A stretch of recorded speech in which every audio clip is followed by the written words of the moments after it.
Hello everyone. In our last videos on bad bank series, we saw what are bad banks, their structure, and how Sweden dealt with its bad loan crisis. In continuation of our bad bank series, in part 3, we will go to Spain and see why it had to deal with real estate bubble and how it is trying to manage it. To understand why Spain needed a bad bank, we need to look at why national banks of Spain failed. This story spans from 2008 to 2014. Where the main driver of financial crisis were weakness, lending practices, and failure of saving banks. Easy access to loans was provided at low borrowing cost, and uneconomic lending practices were followed. All this escalated the price of real estate. This bubble of speculation in real estate was at first hidden due to initial growth, but when it was exposed to the combination of global credit crunch and sovereign crisis in Eurozone, it collapsed. With the collapse of real estate bubble, the struggle of Spanish banks began. Due to excessive real estate exposure, the condition of banks started depreciating. The crisis went on so deep that in 2012, European Union stepped in and approved a financial assistance for 100 billion euros. But with the condition that all the toxic assets of the bank will be transferred to a separate entity for management. Thus, SEREB was established in 2012. After its creation, SEREB took over toxic assets from 4 nationalized Spanish financial institutions. From the assets it took over, 80% belonged to real estate exposure and the rest were the properties foreclosed by the banks. It took over 2 lakh loans and properties. The ownership of SEREB is partly between state capital and private capital. But in order to limit the exposure to taxpayers' money, the majority of ownership is kept private. However, state has guaranteed to buy back the assets. The tenure of SEREB is kept for 15 years and it is supposed to end its operation by 2027.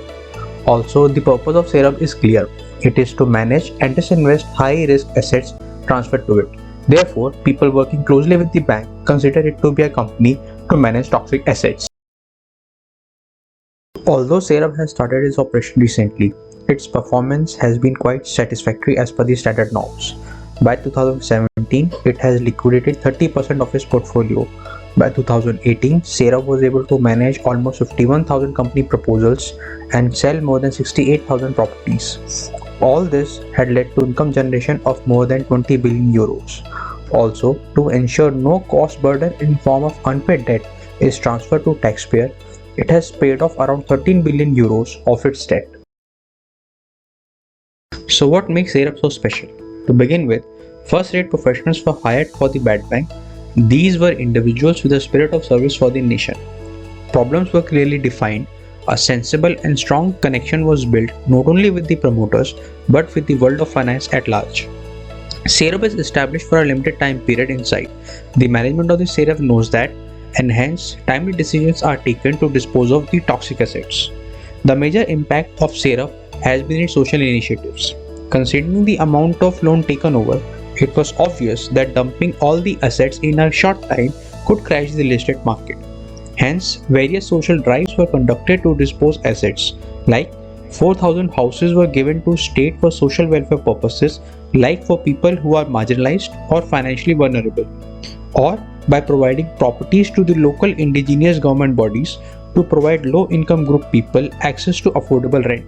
With such initiative, almost 5,900 people have been reached and helped. Every self-dividing bank seeks to do 3 things: clean up balance sheet and so restore confidence, protect the profit and loss, and assign clear responsibility for the management of both good and bad bank. The separation allows the bank to lower and deleverage its risk as first steps towards creating a sound business model for the future. However, given the social outreach program of SEREB, a new benchmark has been set for bad banks around the world from which a lot can be learned. Thank you for watching and stay tuned for our next video on Bad Bank series.